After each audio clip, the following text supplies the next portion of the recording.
Fat loss always seems to be the thing that most people find extremely hard to accomplish. Now, I can't blame them, since there is a lot of nonsense being spread around by people who either don't have the proper knowledge or by companies that want to sell their products. I'm talking about certain teas, belly wraps, superfoods.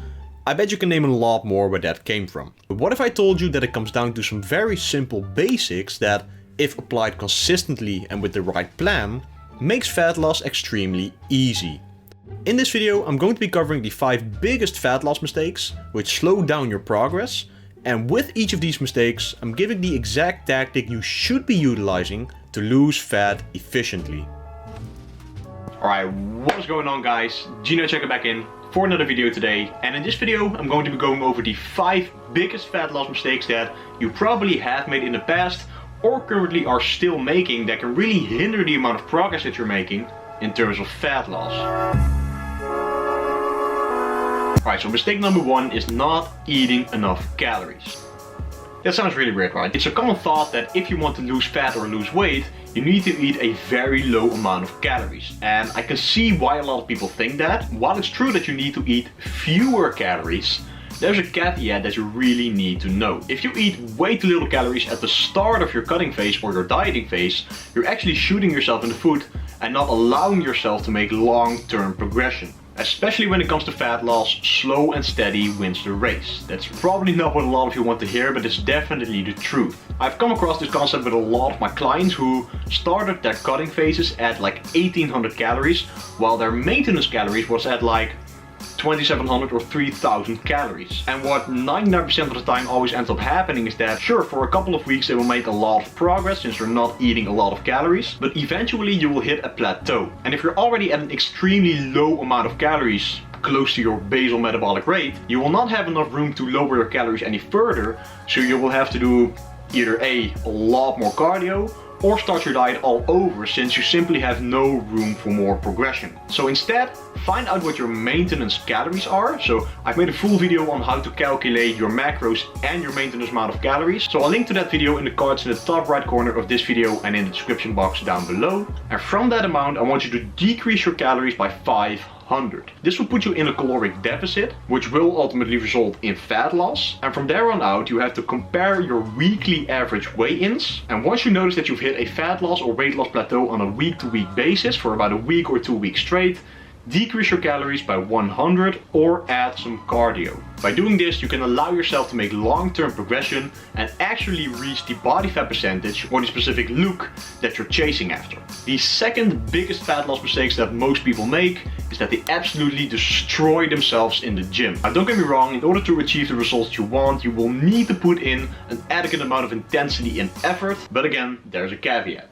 A lot of people view the gym as a means to burn calories, and while it's definitely true that if you train really hard, you will burn a lot of calories, you shouldn't view your weightlifting sessions as a means to burn calories. Especially when it comes to losing fat, you want to view your lifting sessions, your actual weightlifting, as a means to preserve as much muscle mass as possible. Because if you start to completely change your training and start to do very high reps with very light weight, or aka tone the muscle, God, I hate that freaking sentence, you will not give your muscles the same stimulus, and thus you will potentially lose muscle mass. Especially if you want to maintain as much muscle mass as possible and lose the most amount of fat as possible, you need to do everything in your power to maintain as much performance in the gym as possible. So that means putting in your best effort to maintain your strength, which will result in you maintaining the most amount of muscle mass. Let's just put this in a very simple sentence: if you don't use it, you lose it. So if you're not providing your muscles with the same stimulus that you were providing it with when you were in a bulk or a maintenance phase, logically speaking, they won't have any reason to stay. So give them that reason by maintaining as much performance as possible. Alright, so the third mistake is doing too much cardio. Lifting is for muscles and cardio is for fat loss, right? Not exactly. Now, while it's true that cardio can serve as an amazing tool to burn calories with and can serve as a great way to increase your total caloric deficit, there will come a point where it's becoming too much and it can actually hinder your progress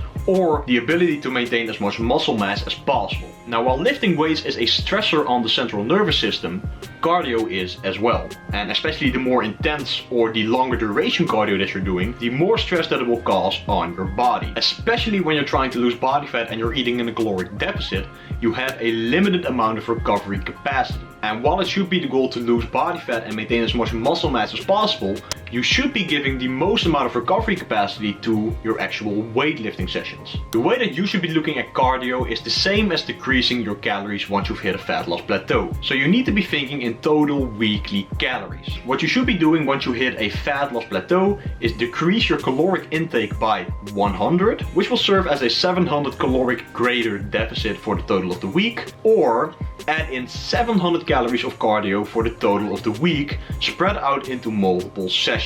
So instead of starting out your diet with doing an hour of daily cardio or just doing a lot of cardio in general, view it as a weekly total, spread that out evenly throughout the week so that you can allow yourself to recover in between as well your weightlifting sessions as your cardio sessions, which allows you to maintain as much performance as possible, feeling a lot better throughout the process instead of absolutely destroying yourself, which will then allow you to make more long-term progression and enjoy the process a lot more. The fourth biggest mistake, which is something that might sound very counterintuitive for a lot of people, is completely avoiding carbs.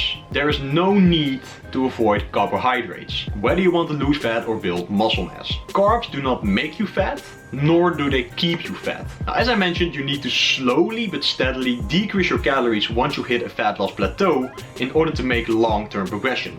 I didn't mention anything about completely cutting out carbs or decreasing carbs for that matter. Now, while it is true that you should be decreasing your carbs instead of your fats and your proteins, because those two are essential macronutrients, you shouldn't be dropping your carbs way too low. And the reason for that is because carbs serve as a fuel source for your workout. And since it's also the goal to maintain as much performance in the gym as possible, if you completely cut out your carbs, you will A, feel very crappy, B, have crappier workouts, and C, not be able to stick to the process long enough in order to see long-term progression. Now, the reason that you should be decreasing your carbs instead of your fats and your proteins is because proteins serve as the building blocks for your muscles, which will allow you to preserve as much muscle mass as possible, and fats are important for hormonal production and regulation. So especially for us males, in order to keep our testosterone nice and high when we're dieting, we need to have an adequate amount of fat in our diet. So the only quote-unquote non-essential macronutrient that's left over is your carbohydrates.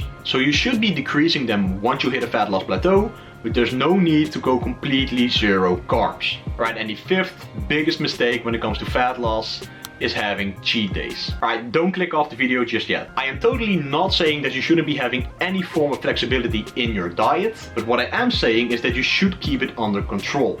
If you have a cheat day worth of 5,000 calories, which ultimately can happen in a lot of situations where you're simply just letting go and allowing yourself to have a quote-unquote cheat day, you can pull yourself out of that weekly total deficit that we're chasing within just a couple of hours. And that means that you just ruined an entire week's of progress and you're literally shooting yourself in the foot. So instead of having cheat days, have a controlled refeed day.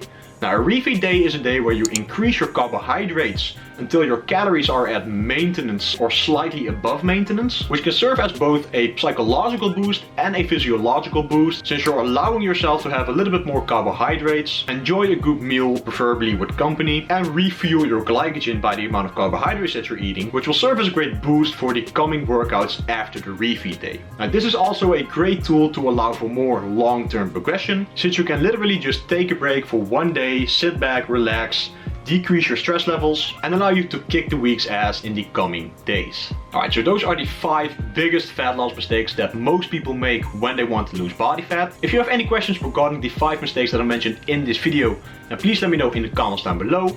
That is it for the video, guys. I sincerely hope you all enjoyed. If you did, please be sure to smash the like button, because it truly helps out the channel grow. Comment down below and subscribe to the channel, and turn post notifications on for so much more content coming really soon. I'm out, guys, and peace out. See you in the next one.